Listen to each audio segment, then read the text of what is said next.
र आजको यस लेक्चरमा चाहिँ हामी के गर्दैछौँ भन्दाखेरि coordinate calculation for detailing by SD VD method. र कुनै केसमा चाहिँ यदि हामीले गेल्स टेबलबाट कोअर्डिनेट क्याल्कुलेसन गर्न सकेनौं र पछि क्याल्कुलेसन गर्ने गरी चाहिँ अब हामीले चाहिँ डिटेलिङ सुरु गर्नु पर्यो भनेदेखि हामी एसडी भिडी मेथडबाट गर्छौं। अब एसडी भिडी मेथडबाट डिटेलिङ गर्दाखेरि हामीले कुन डाटाहरु टिप्नु पर्ने छ। जस्तै यहाँ हेरौं, अहिले हाम्रो स्टेसन ए मा छ र ब्याक साइड हाम्रो कुनै एउटा नन स्टेसन हाम्रो पोइन्ट डी मा छ भनेदेखि हाम्रो के हुने भयो, इन्स्ट्रुमेन्ट स्टेसन एट आइपी1 भयो। त्यसैगरी आइपी1 भनेको अहिले हाम्रो ए छ र त्यसैगरी ब्याक साइड हाम्रो कहाँ छ भनेदेखि डी पनि छ, दैट इज अथवा आइपी0 छ भनेदेखि अब हामीले back side 0 set D point अथवा 1 पोइन्टमा गर्छौं। जस्तै होरिजोन्टल एंगल 0 सेट गर्छौं र त्यहाँको होरिजोन्टल डिस्टेन्स र भर्टिकल डिस्टेन्स हामी र टार्गेट हाइट टिप्छौं। त्यसैले यहाँबाट देखेका सबै डिटेल्स पोइन्ट्सहरु दिन्छौं, डिटेल पोइन्टहरु लिन्छौं। जस्तै पोइन्ट नम्बर 2 3 4 5 मा होरिजोन्टल एंगल, त्यसैगरी होरिजोन्टल डिस्टेन्स र भर्टिकल डिस्टेन्स र त्यहाँको टार्गेट हाइट कति हुन्छ र त्यसको रिमार्क्स कति हो। यसरी चाहिँ हामीले detailing by total station or digital theodolite अथवा इलेक्ट्रोनिक डिस्टेन्स मेजरमेन्टबाट चाहिँ होरिजोन्टल डिस्टेन्स र भर्टिकल डिस्टेन्स मेथडबाट डिटेल लिएका छौं भनेदेखि अब यो डिटेल गरेका पोइन्टहरुको कोअर्डिनेट क्याल्कुलेसन कसरी गर्छौं, अब हामी डिटेलमा जाँदै छौं।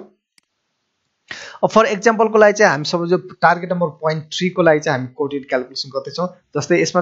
पनि के छ भनेदेखि हाम्रो instrument station A that is instrument station आइपी0 छ। त्यसैगरी ब्याक साइड हाम्रो इन्स्ट्रुमेन्ट स्टेसन ए अथवा आइपी1 छ र ब्याक साइड हामी डी मा अथवा आइपी0 मा गरेका छौं भनेदेखि अब हामीले चाहिँ यो पोइन्ट नम्बर 3 को कोअर्डिनेट कसरी क्याल्कुलेसन गर्छौं भनेर एक्जाम्पलमा देखाउँदै छु।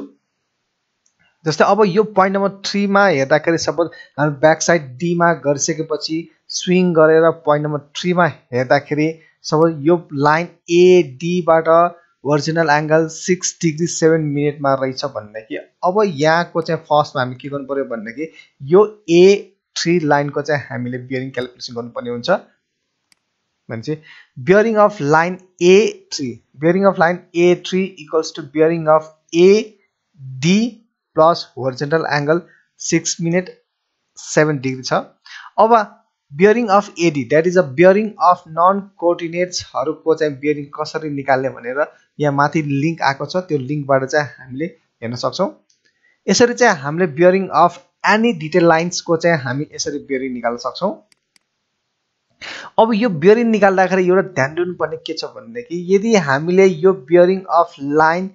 A3 equals to bearing of AD plus horizontal angle गर्दाखेरि इन केस यहाँ 360 भन्दा बढी आएको छ भनेदेखि हामी 360 माइनस गर्नुपर्ने हुन्छ। जस्तै एक्जाम्पलको लागि पोइन्ट नम्बर 5 हेरौं। यो पोइन्ट नम्बर 5 मा अब हेर्नुस् है, बियरिङ अफ लाइन AD निकाल्नको लागि चाहिँ हामी के गर्छौं भनेदेखि bearing of AD plus horizontal angle भनेको हाम्रो पोइन्ट नम्बर 5 को लागि चाहिँ 327 44 56 छ भनेदेखि त्यो जोड्दाखेरि लगभग 369 44 10 आएको छ भनेदेखि जुन 360 भन्दा बढी छ, त्यही भएर 360 डिडक्ट गरेर चाहिँ हामी बियरिङ अफ A5 को चाहिँ 9 डिग्री 44 मिनेट 10 सेकेन्ड निकाल्न सक्छौं।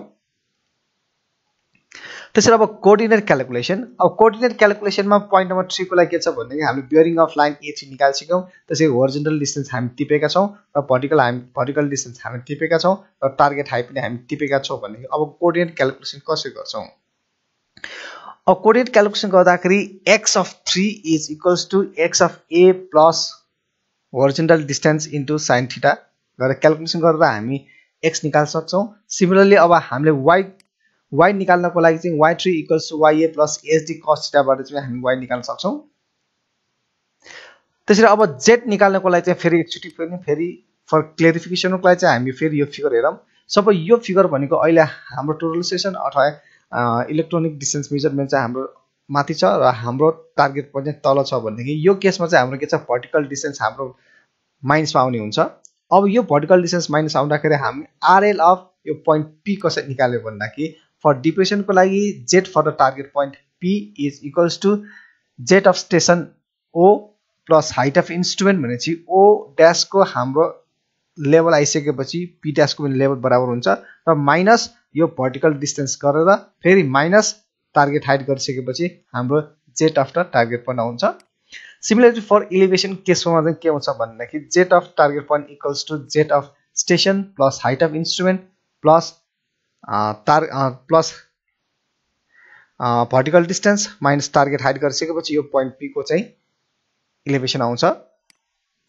देयरफोर अब हाम्रो यो पोइन्ट 3 भनेको हाम्रो डिप्रेसनमा छ किनकि हाम्रो भर्टिकल डिस्टेन्स माइनसमा आएको हुँदाखेरि हाम्रो पोइन्ट नम्बर 3 छ therefore z of 3 equals to za plus hi भनेपछि za plus hi minus vertical distance फेरि माइनस टार्गेट हाइट गर्यो भनेदेखि हाम्रो z क्याल्कुलेसन हुन्छ यसरी हामीले चाहिँ डिजिटल थियोडोलाइट अथवा इलेक्ट्रोनिक डिस्टेन्स मेजरमेन्ट अथवा टोटल स्टेसनबाट एसडीभीडी मेथडबाट चाहिँ हामीले डिटेलिङ लिएका छौं भन्दाखेरि त्यो डिटेलिङ पोइन्ट्सहरुको चाहिँ यसरी नै सबै पोइन्टहरुको चाहिँ कोअर्डिनेट क्याल्कुलेसन गर्न सक्छौं र फर इजीको लागि चाहिँ मैले यहाँ एक्सेल सिट एउटा डेभलप गरेको छु र यो एक्सेल सिटमा हेर्नुस् एक्सेल सिटमा के छ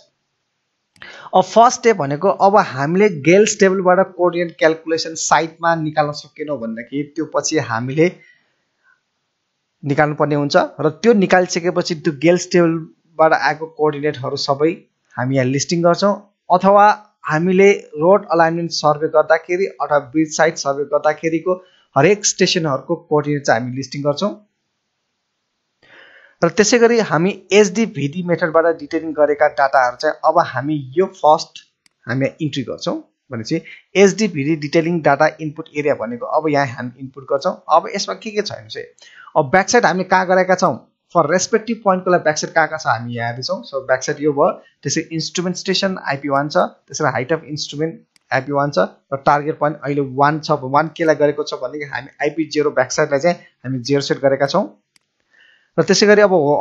होरिजोन्टल डिस्टेन्स भर्टिकल डिस्टेन्स र टार्गेट हाइट हामीले टिपेका छौं भने यसरी नै रेस्पेक्टिभ सबै पोइन्ट्सहरुको डिटेल पोइन्ट्सको चाहिँ डाटा टिपिसकेपछि फर्स्ट यसमा चाहिँ हामी डाटा इन्ट्री गर्छौं अब यो डाटा इन्ट्री गरिसकेपछि कोअर्डिनेट क्याल्कुलेसनमा मैले यहाँ फर्मुला सेट गरिसकेका छु यो 7 रोमा यो रो नम्बर 7 मा चाहिँ सबै मैले फर्मुला सेट गरेका छौं जुन फर्मुला भनेको अघिको प्रेजेन्टेसन स्लाइडमा मैले सबै डिस्क्राइब गरेका छौं र त्यो डिस्क्राइब गरेको फर्मुलाहरु सबै यो सेलमा मैले चाहिँ सेट गरिसकेका छौं भनेको अब हामीले गर्नुपर्ने के छ भन्दाखेरि यहाँ एक्चुअली हेर्नुस् कोअर्डिनेट क्याल्कुलेसनमा select the cells from M select from M7 देखि अब हामीले AL सम्म M7 देखि AL सम्म हामी यसरी सेलेक्ट गर्नु पर्यो यसरी सेलेक्ट गरिसकेपछि अब हाम्रो डाटा कति छ त्यो डाटा सम्म चाहिँ हामीले यसरी चाहिँ फर्मुला कपी अथवा तानेर चाहिँ कपी पेस्ट गर्नु पर्यो अथवा यसरी तान्नु पर्यो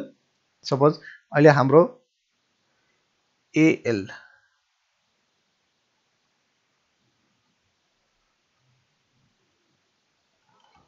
सरी भएन है AL सम्म यो रोस M7 देखि यो M7 देखि AL7 सम्म चाहिँ हामीले पहिला के गर्नु पर्यो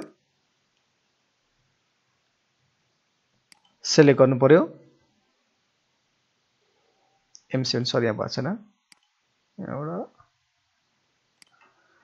M7 देखि AL7 सम्म चाहिँ हामीले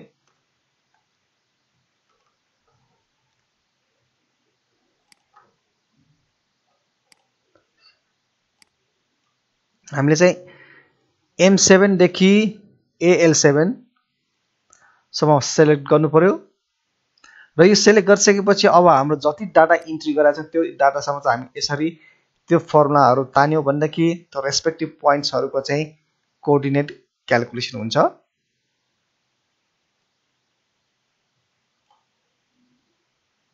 यसरी चाहिँ हाम्रो यो कोअर्डिनेट क्याल्कुलेसन गर्न सक्छौं